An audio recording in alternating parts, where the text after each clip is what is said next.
30대 분들이라면 아마 이 고민 정말 많이 하실 거예요. 아, 지금 집 사야 되나?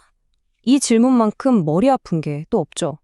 그래서 오늘 이 문제에 대한 아주 현실적인 답을 한번 찾아보려고 합니다. 지금 사야 할까? 아니면 좀 더 기다려야 할까? 정말 이 간단해 보이는 질문 하나 때문에 밤에 잠 못 이루는 분들 많으실 거예요.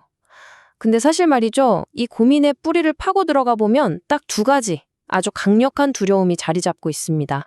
바로 이거죠. 한쪽에서는 야, 이러다 내가 진짜 꼭대기에서 사는 거 아니야? 하는 이른바 상투 잡는 공포가 있고요.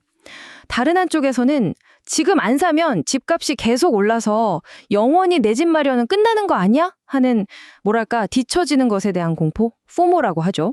바로 그 불안감이 있는 겁니다. 이 양쪽에서 우리를 막 잡아당기니까 정말 미칠 노릇이죠. 자, 그런데 여기서 딱 하나 확실히 하고 넘어가야 할 게 있어요. 오늘 우리는 뭐 집값이 오를 거다, 내릴 거다 이런 시장 예측을 하려는 게 절대 아닙니다. 왜냐고요? 진짜 답은요. 그런 금융 뉴스나 언제 사고 파는지 그 타이밍에 있는 게 아니거든요. 핵심은 바로 이겁니다. 우리가 던져야 할 진짜 질문은 언제 사는 게 타이밍이 좋을까가 아니에요. 바로 과연 나는 지금 집을 살 준비가 되어 있는가? 이겁니다. 그러니까 우리가 통제할 수 없는 저 바깥의 시장 상황에서 우리가 완전히 통제할 수 있는 나 자신의 상태로 시선을 돌려야 한다는 거죠. 네, 맞아요. 시장 타이밍 재는 거 이제 그만해야 합니다. 왜냐하면 특히 우리 30대에게 집이라는 건 그냥 사고 팔아서 돈 버는 투자 자산 그 이상이잖아요. 결혼, 아이, 직장, 우리 삶의 터전 그 자체란 말이죠. 그렇기 때문에 여러분 개인의 상황이 그 어떤 경제 지표보다 훨씬 더 중요합니다. 그래서 우리가 오늘 계속 이야기할 핵심 개념이 바로 개인적 준비 상태라는 겁니다. 이게 뭐냐면 시장이 오르든 내리든 그런 거랑 상관없이 내 돈 문제, 내 커리어, 내 인생 계획이 집을 사서 꾸려나갈 만큼 충분히 안정적인가? 하는 상태를 말하는 거예요. 자, 그럼 이 준비 상태를 어떻게 체크해 볼 수 있을지 지금부터 한번 알아보죠.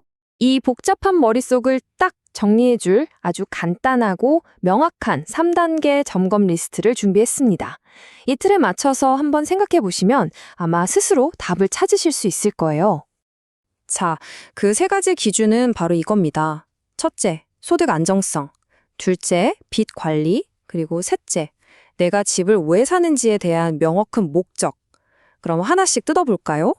첫 번째 체크리스트, 바로 소득의 안정성입니다. 여기서 진짜 중요한 포인트는 연봉이 얼마냐, 이게 아니에요. 그보다 훨씬 중요한 건 이 소득이 얼마나 오래 갈 수 있느냐 하는 겁니다. 액수보다 중요한 게 바로 지속성이라는 거죠. 자, 한번 스스로에게 솔직하게 물어보세요. 내가 앞으로 최소 3년에서 5년은 지금 버는 만큼은 꾸준히 벌 수 있을까?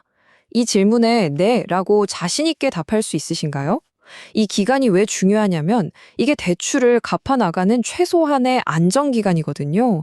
요즘같이 뭐랄까 IT 업계처럼 변화가 빠른 곳에서는 몇 년 뒤를 장담하기가 어렵잖아요. 그래서 더더욱 냉정하게 판단해 봐야 합니다. 자, 두 번째 점검 항목은 주체관리입니다.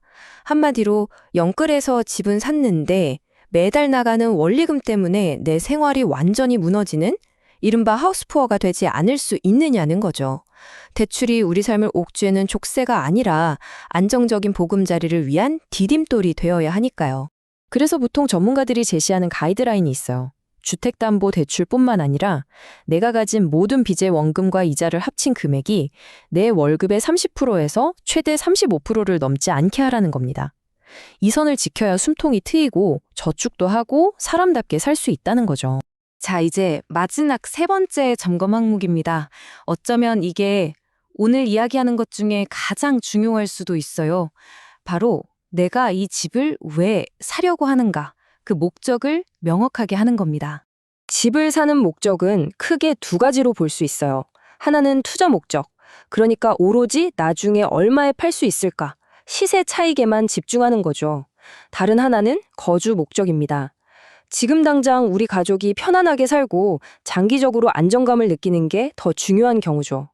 오늘 저희가 말씀드리는 이 기준은 바로 이 거주를 목적으로 집을 보시는 분들께 해당하는 이야기입니다. 자, 그럼 이 체크리스트를 보면서 스스로에게 한번 물어보세요. 나는 이 집에서 최소 5년 이상은 살 수 있을 것 같은가? 매일 출퇴근할 만한 거리인가? 학교나 방 개수 같은 우리 가족에게 필요한 조건들을 만족하는가? 지금 내 인생의 단계, 예를 들어 결혼이나 출산 계획 같은 것과 잘 맞아 떨어지는가?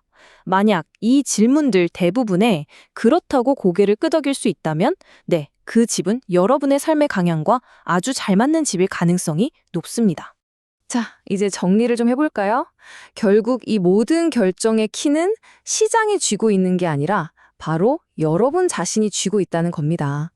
모든 건 여러분의 인생 그리고 여러분의 시간표에 맞춰져야 해요. 결국 우리가 해야 할 건 질문을 바꾸는 거예요. 집값이 오를까 내릴까? 이런 낡은 질문 대신에 내 소득은 앞으로 3년에서 5년은 괜찮을까? 라는 새로운 질문을 던져야 합니다. 지금이 바닥인가?를 고민할 게 아니라 매달 나가는 돈 내가 감당할 수 있나? 그 35% 규칙을 지킬 수 있나? 이걸 따져봐야 하고요. 남들이 어떻게 하는지 기웃거릴 게 아니라 이 집이 앞으로 최소 5년은 내 삶과 잘 맞을까? 이걸 고민해야 한다는 거죠. 이것만은 꼭 기억해 주세요. 내 집 마련의 진짜 성공은요, 내가 이걸 얼마에 샀다, 이게 아닙니다. 그 집이 내 삶과 얼마나 찰떡같이 잘 맞는가, 이걸로 결정되는 거예요. 그래야만 시장이 오르든 내리든 흔들리지 않고 마음 편히 살 수 있는 거고요. 자, 오늘 제가 말씀드린 이 세 가지 체크리스트 기억나시죠? 이걸 기준으로 한번 스스로에게 점수를 매겨보세요. 나의 내 집 마련 준비 점수는 과연 몇 점일까? 그 점수 안에 다른 누구도 아닌 바로 여러분 자신을 위한 최적의 타이밍에 대한 힌트가 들어있을 겁니다.